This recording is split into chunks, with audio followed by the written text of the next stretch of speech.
The theme of our practical lesson 4 is investigation of the accuracy of a lathe. The purpose of the work, study of the accuracy of the lathe, which may affect the occurrence of machining errors. Equipment, instrument, and accessories that we need in our practical lesson. First, screw cutting lathe model 1M61P. Indicator. 3. The mandrel is cylindrical or cylindrical mandrel. Arbor with ball center hole. And fifth, the indicator stand in magnetic.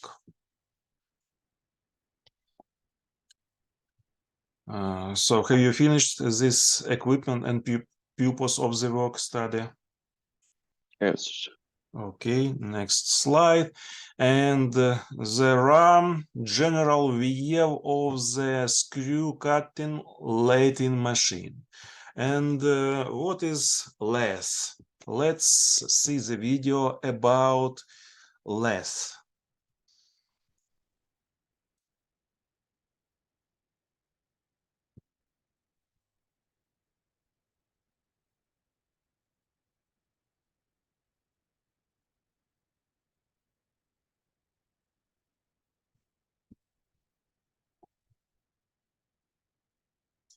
Welcome to Academic Gain Tutorials.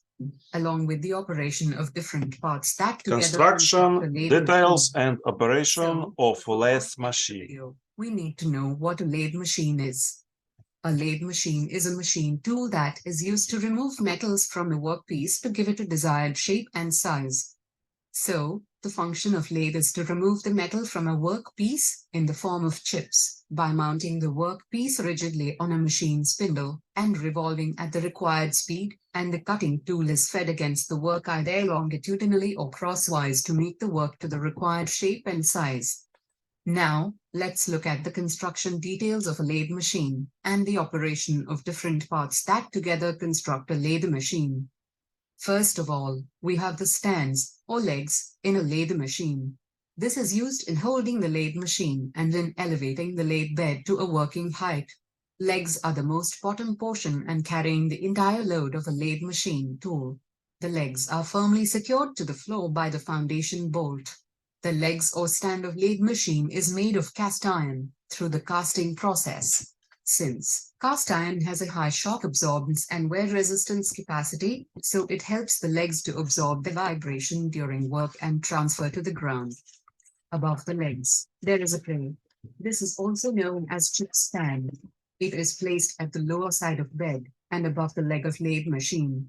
The main function of chip span or tray is to collect or carry all hot chips removed from the workpiece during machining operation. Above the tray, there is the bed of the lathe machine. It is also called the lathe bed.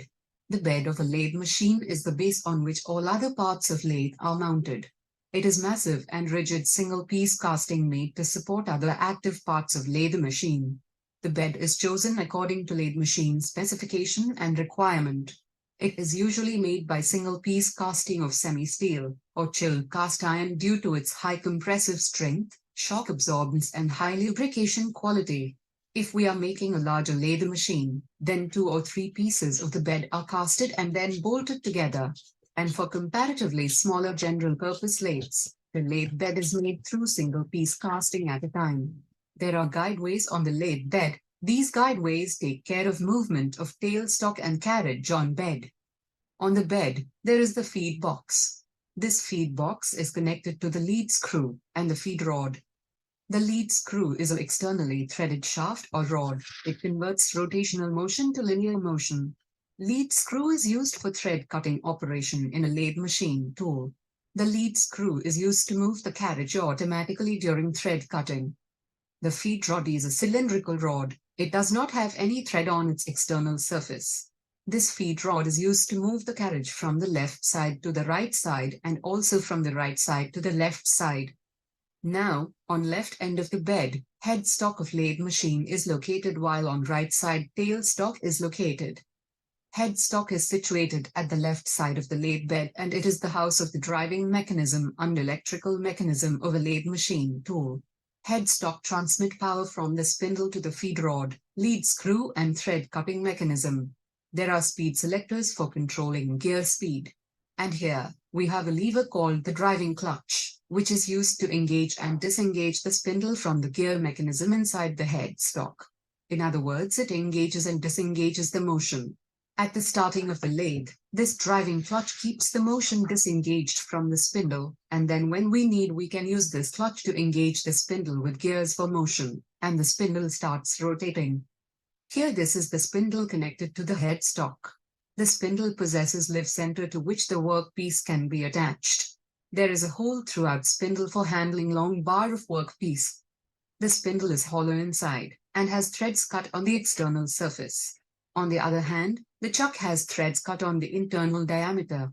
So, the external thread on the spindle surface and internal thread of the chuck results in coupling or fitting of the chuck with the spindle, just like nut and bolt. After mounting properly, the chuck and the spindle becomes an assembly. The chuck here is used to hold the job or workpiece firmly during the machining operation. As we have just discussed, it is mounted on the spindle which rotates the chuck and workpiece. Depending on requirements, we usually use two types of chuck, 3-jaw chuck and 4-jaw chuck. The 3-jaw chuck is also called universal chuck because the 3 jaws move simultaneously when any one jaw is adjusted.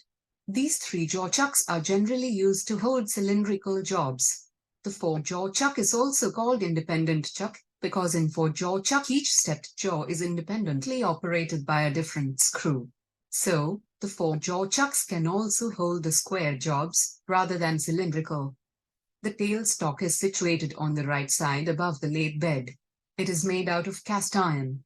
The tailstock moves on the guideways on the bed surface, and it can be moved forward and backward, towards and away from the chuck according to requirement and job length. The tailstock is used for supporting the long end of the job for holding and minimizes its vibration and sagging, so that the long workpiece or long job does not deflect or bend during the machining operation. It holds the tool for performing different operations like drilling, reaming, tapping, etc., and it is also used for a small amount of taper for a long job by offsetting the tailstock. This tip portion of the tailstock is also called the dead center because it just provides support and no motion is provided to this point. Similarly, on this side, we provide motion to the spindle, which in turn rotates the chuck and workpiece, so this is called lever center. Both lever and dead centers have 60 degrees conical points to fit center holes in the circular job, the other end tapering to allow for good fitting into the spindles. The dead center can be mounted in ball bearing so that it rotates with the job, avoiding friction of the job with dead center as it is important to hold heavy jobs. In the tailstock assembly, we also have the ram clamp and the hand wheel. When we rotate this hand traversing wheel, this dead center moves back and forth. That is, when this hand wheel is rotated, the dead center moves in and out. The ram clamp is used to apply lock on this movement of dead center. So this ram clamp locks the dead center in the tailstock, so it does not move. In addition to this, there is also a tailstock lock, which is used for locking the tailstock firmly in place according to our requirement during machining operation. On the left of the headstock, there is the main driving pulley and gear system. This driving pulley system is connected to the gearbox inside the headstock. This driving pulley is connected to the motor through belt. Then comes the carriage. The carriage is used for support, guide and feed the tool against the job when the machining is done. The carriage holds, moves and controls the cutting tool. It gives rigid supports to the tool during operations. It transfers power from feed rod to cutting tool through apron mechanism for longitudinal cross feeding. Carriage simplifies the thread cutting operation with the help of lead screw and half nut mechanism. The carriage is formed of 5 parts: saddle, cross slide, compound rest, tool post, and apron. On the carriage there is a hand traversing wheel. Using this wheel we can move the carriage left or right along the feed rod and lead screw. There is a half nut or screw cutting engage lever on the carriage. This half nut is used to connect motion to the carriage automatically. If the half nut lever is engaged, it engages the carriage with the lead screw, which results in automatic movement of carriage right and left by being guided by the threaded lead screw. Thus, the split half nut is used for automatic feed instead of providing manual feed, which helps us to cut thread with accuracy. Mounted on the carriage there is a saddle. Generally, the saddle is made up of H-shaped casting and it has a V-guide and a flat guide for mounting it on the lathe bed guideways. The cross-slide hand wheel is assembled on the saddle. The cross-slide generally travels at right angles to the spindle axis. That is, let's take for reference, if this hand traversing wheel moves the carriage left and right, then this cross-slide wheel moves the saddle towards front and back, that is perpendicular to the bed. So, since the cross-slide hand wheel gives cross movement or perpendicular movement, so it is called cross-slide. Above this cross-slide and saddle, there are compound rest mounted above them. The compound rest supports the tool post and cutting tool in its various positions. It can be swiveled at any desired position in the horizontal plane. Compound rest is necessary for turning angles and boring short tapers. It can rotate and fix to any desired angle. The compound rest slide is actuated by a screw, which rotates in a nut fixed to the saddle. Then, above the compound rest, the tool post is mounted. The tool post is an important part of carriage, which fits in a T-slot in the compound rest and holds the tool holder in place by the tool post screw. It is the topmost portion of the carriage and it is used to hold various cutting tools or tool holders. Generally, the single-point cutting tool is mounted on this tool post. The last part of the carriage is the apron. This whole portion is called the apron. The apron is fitted to the saddle. It contains gears and clutches to transmit motion from the feed rod to the carriage, and the half nut which engages with the lead screw during cutting threads. Apron acts as a cover or housing for all the mechanisms inside the carriage. Below the lathe bed, there is an oil sump. This oil sump is a place where the machine oil from different parts, especially the machine oil from the shaft, is deposited in the oil sump.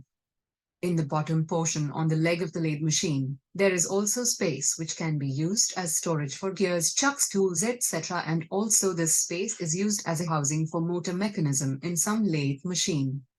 So, we have learned the construction details of a lathe machine, along with the detailed operation of different parts. If this video was helpful, subscribe to Academic Gain Tutorials on YouTube for more updated videos. Thank you.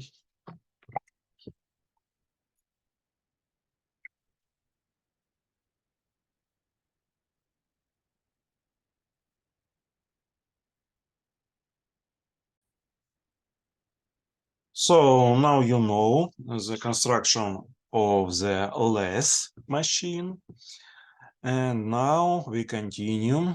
Now you can see processing of the external surfaces of the workpiece on a screw cutting lathe.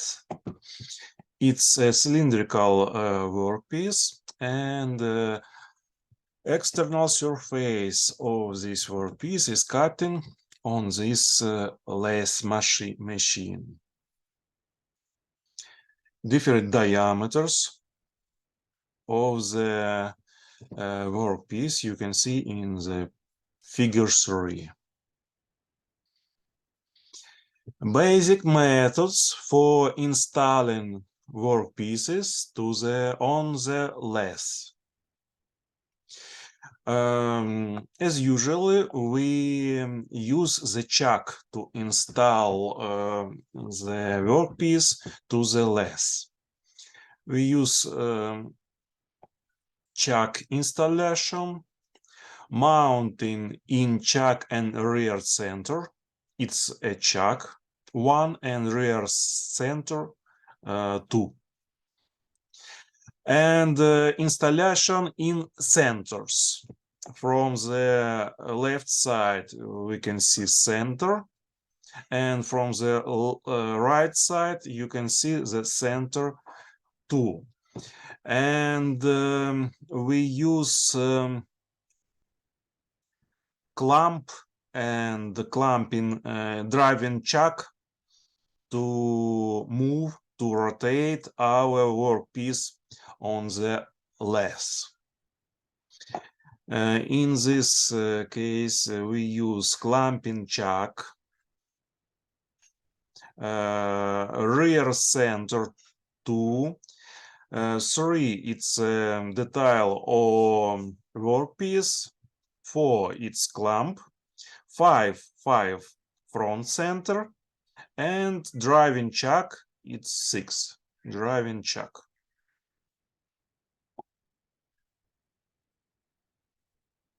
Consequences of insufficient precision of machine components. Schemes for the formation of conical surfaces of the workpiece during processing on a lathe due to its geometric errors. You can see how the geometric errors can be after the cutting. If we have angle alpha that is not equal 0, then we will have the geometric errors. When the cutting angle alpha is not equal 19 degrees, in this case, then we will have geometric errors of the surface of our part. And if we have eccentricity between right center and left center, we have E, and then after cutting we will have geometric errors on the surface of the part.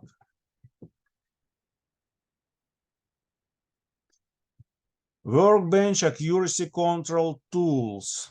When we control accuracy of the lathe, we use control mandrels, magnetic standards with indicator, its indicator, and magnetic stand. We use with tapered holes and control mandrels with Morse taper and control mandrels with tapered holes.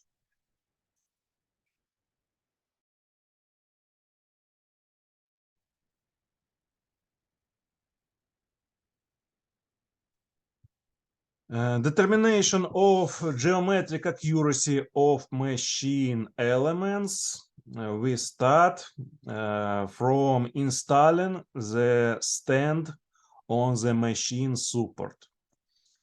We installing this magnetic stand with indicator on the machine support, like in figure 1 and figure 2 in this slide.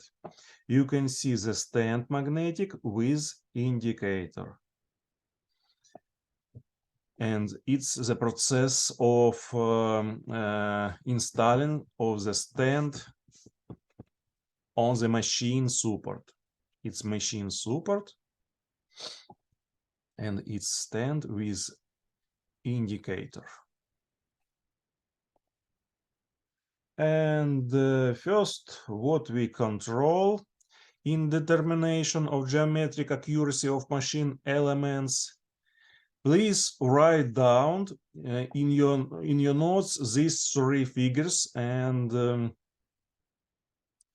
these sentences. So figure number 2.1 is checking the straightness of the longitudinal movement of the caliper in the horizontal plane.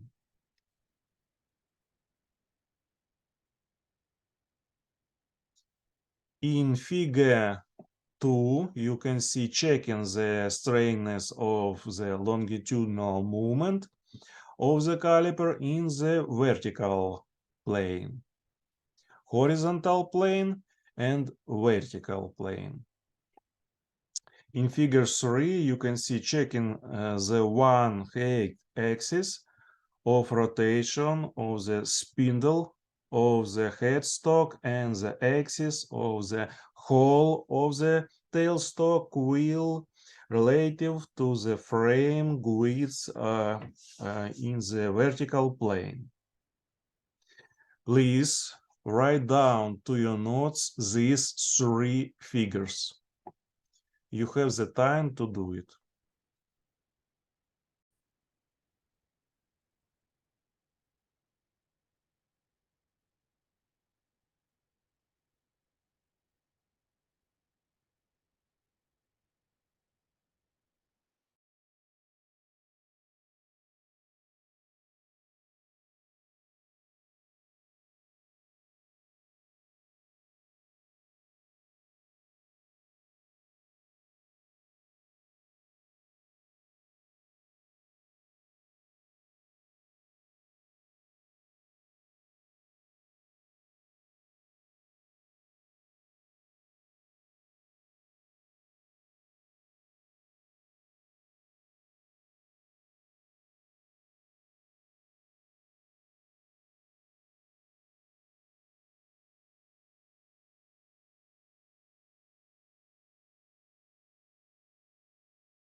Can we change this slide?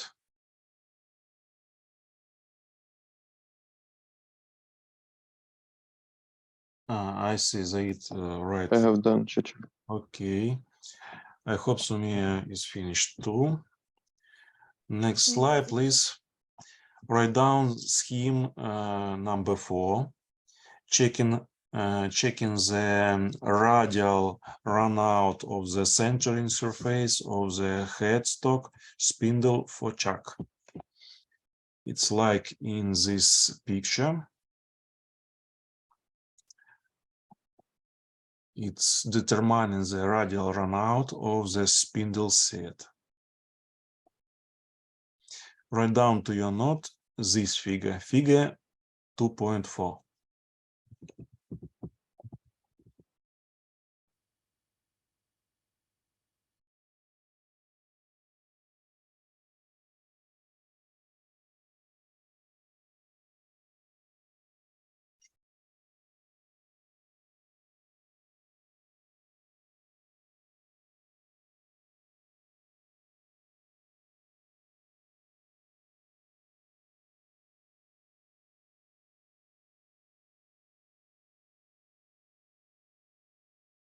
I hope you done this drawing.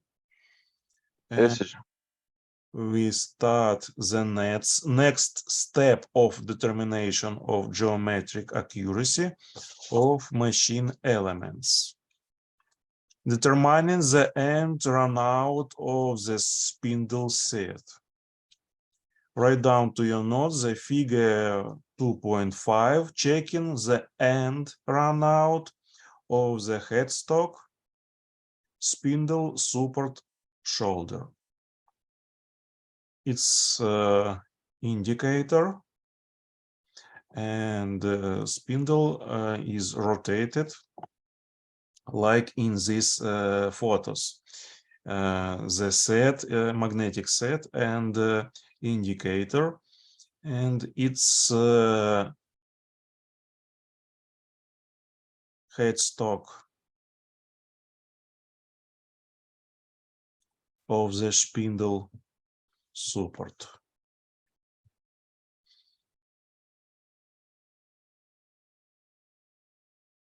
So you should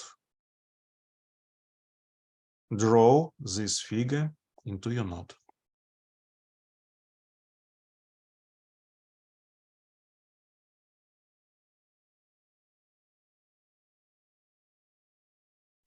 Next stage of determination of geometric accuracy of machine elements, we can see in the next slide. Installing the mandrel in the hole of the machine spindle, we use special mandrel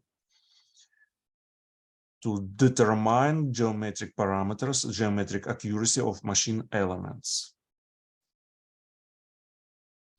And determining the parallelism of the axis of the spindle taper hole. We use the magnetic set and indicator and move support parallel the workpiece or the mandrel, special mandrel. So write down to your notes figure 2.6, checking the radial runout of the taper hole of the spindle of the checked headstock. A at the end and B on the length 200 millimeters. L, its length 200 millimeters. We measuring this parameter in this point and in point on the length 200 millimeters.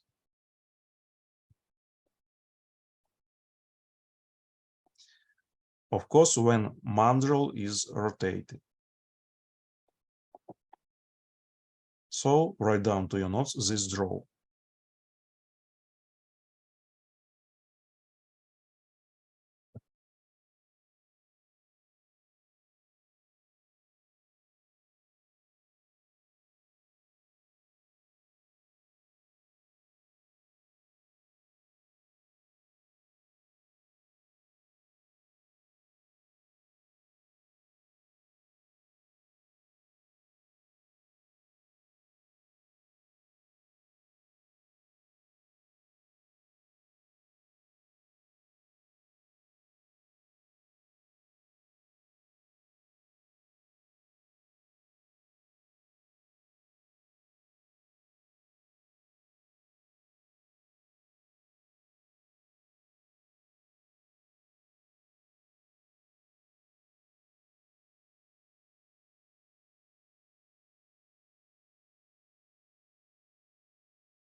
Now we have a break for 20 minutes in our lesson. So see you after 20 minutes. Okay, teacher.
Now, the next stage of determination of geometric accuracy of machine elements